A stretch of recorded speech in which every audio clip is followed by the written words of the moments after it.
Aaron Johnson with Palisade Pistons. Just play basketball in Michigan. Obviously, you have that history here in Michigan. What's the excitement level of being able to play now in the G League with the Detroit team? It's a lot of excitement for me for various reasons. Obviously, being here, being from here, parents is always wanted to see me play, and then prior situations, it's a lot going like, well, I played in LA, it's not as easy to get out there. So for me, it's more so just I'm excited for my people, more so for myself, because I know how important it is for them to be able to see me play.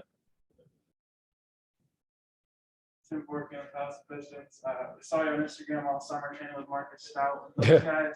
I have a little bit of relationship with him, but how do you feel all the training over the summer has prepared you for this upcoming season? And basically, just how does the offseason training go? And do you feel like you're ready for right now?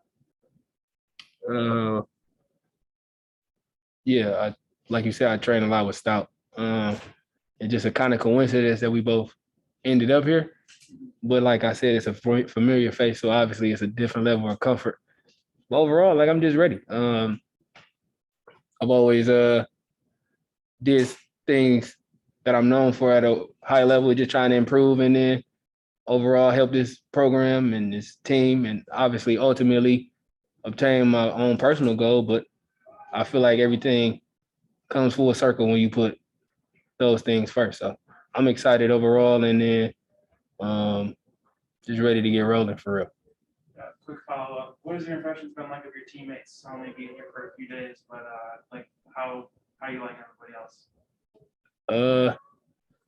It's kind of my duty to be cool with everybody. So everybody's pretty much got a good vibe. And like I said, everybody's excited. It's not just me. It's just I'm pretty sure everybody's situation is different, but everybody's just excited to play basketball. So whenever you get the opportunity, you usually put your best foot forward. So to answer your question, everybody's excited for the most part. Mike Flew with the collection of you've kind of like gone like up that of being like a veteran leader when you obviously in high school, Yeah. go back to Spark and then go back you then you obviously bounce around the league. And what's the dichotomy, like the mental difference between going from leader, someone that's being leaned on, to kind of leaning on others and absorbing from veterans you play with, whether it be LA or Detroit, in other seasons, and then going back to being a leader now? How do you navigate that? It's a different type of dynamic for me because like I still consider myself young in NBA eyes with only being 26. So it's like I'm still in that happy medium of where I feel like somebody else will probably say it opposed to myself, but I'm usually thrusted into those roles. So I'm comfortable in it. I've done it multiple times. And then honestly, I take it as a challenge. I think that's the next step for me personally, just to be that same person every day. So I think I've learned some good things over these years I've had with some great vets, but and I'm just ready to apply them and move forward. Quick follow-up to that, man. So would you I guess it'd be fair to say that a lot of the, most growth comes when you'd be uncomfortable, a lot of growth comes from discomfort as opposed to, riding it out the easy way? Oh yeah, definitely. I think that's been my whole MO my entire career too, just trying to not try to shy away from the things that are probably just hard on you, or pretty for the most part, just make who you are. So I think and even for myself this year, there's some personal stuff that I gotta get over in my personal life and in my career. Just I think that'll make me take the next step. So I'm really excited to just kind of embrace it all for real. Appreciate you. No problem. Hey, it's Joey from Woodward Sports here. Obviously, Michigan always loves you, man. You're one of the fan favorites in the Michigan basketball world. Mm-hmm. What would you say it is that Coach Beilein has helped you throughout your career, especially leading up to you now being a pro? Other than him giving me extreme anxiety, I think, but no, in all seriousness, I think he's prepared me in a lot of ways. I'm pretty sure a lot of players that's played for him would agree to, or we all on the same accord. We just, this is a lot of stuff that I hit the ground running when I got into the NBA. It was a lot of things that weren't really foreign to me. So I always say I'm fortunate to be able to have learned from him. So still to this day, when I see him to this day, is always the same respect and the same love. You've been with a couple different NBA organizations. You played in the G League and in the NBA. Mhm. What are your expectations for yourself that you put forward for this upcoming season? I think just everybody at this level just kind of just is seeking like some form of a home, I think. And no different than any other player, we all just crave stability.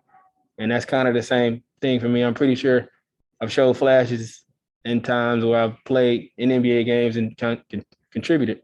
Like I said, this year is a big step for me in my career, just being consistent, continue to add, and then just embracing being uncomfortable. And overall, I feel like when it's all said and done, I think the opportunity that's being given here is I don't take it for granted because I know what came into putting it together. And then the type of person I am, I don't really try to waste opportunity. So I'm pretty much 2 feet, 2 hands, all in, and just excited to just kind of make that next step to where I know personally I can get to. So I'm just excited for real.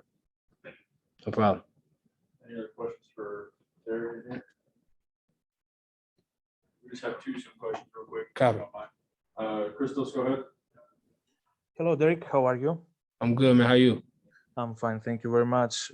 You have a great experience in Europe playing for Žalgiris, Alba Berlin, and Villeurbanne last season. How those experiences help you to grow your game, to evolve your game, and who was the toughest opponent that you faced in EuroLeague? To answer the first question, I think I'm pretty sure some other guys that have played in some different places. Those type of experiences when you go out. For me, I'm a bachelor, so I don't have I'm not fortunate to be able to go over when I had gone over there with like family or friends. So it's like it's just really me. And in those times, I think I kind of like I took it serious and trying to find out who I am. And then in those awkward moments where you really just can't get on the phone with people, I feel like in those moments I kind of grown the most. Like I went over to Europe as a 23-year-old and I just feel like it just put some years on me. So like any basketball experience I've always tried to I never let it just go in one ear and one out the other. It's always been one of those things I try to keep applying. And I think Europe kind of grown me. It made me who I am in a certain way. It made me take a lot of things serious, and I don't really take things for granted. Like I said before, but the toughest matchup I probably had was probably Shane Larkin. Shane Larkin was really good. And also as a floor general of this team, the point guard, what did you say about the talent of that group? One more time. What did you say about the talent of that group as the playmaker of this team, the floor general? With this current team or the talent of this team? Like I said, there's players from all different walks and all different experiences. And I think with due time, we kind of just still filling each other out.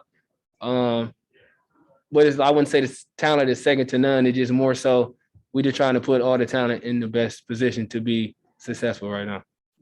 Thank you very much. No problem. Nolan, go ahead. Nolan Bianchi with the Detroit News. How you doing, Derek? You've talked about playing with some other teams. Some other guys have touched on the facilities that they've played in and how that stacks up against other teams that they've played for. But I'm just curious on from a philosophy standpoint and how the organization handles, maybe how they've communicated expectations, developmental plans, and things like that. What intrigues you the most about how this front office is operating? I think for me is it's a different dynamic opposed to I'm pretty sure to every other player, because probably majority of the staff is player or people who my dad knows on a firsthand basis, or people that try to recruit me to come to college, or just people who are just around the inner city of basketball here that just that are prevalent. So it's like I have a different level of comfort just being able to know I can be my complete self, and then somebody that has a complete belief in my abilities I think that's a difference maker, especially at this level. So just for me, I'm just extremely comfortable. I just plan on being my complete self in every way, shape, or form, and I can't ask for anything else. Cool. Well, kind of on that same note of you being comfortable here, Rob said that they honed in on you for a variety of reasons, kind of made sure that they made it apparent that you were wanted here. What kind of confidence does that give you, knowing that you're not only home, but in a place where you have a little bit of a defined role as well? Like I said, every player is always craves stability and wants to be wanted. So you always want to go where you want it. And obviously I felt that with the prior relationships that I had, but it's like they made it very obvious from day one. Pretty much the plan they had for me, and I was completely behind it. So as you can see, I'm here and excited and ready to roll. Cool. Awesome. Thank you. Appreciate it. Appreciate y'all. Appreciate you, man. Thank you.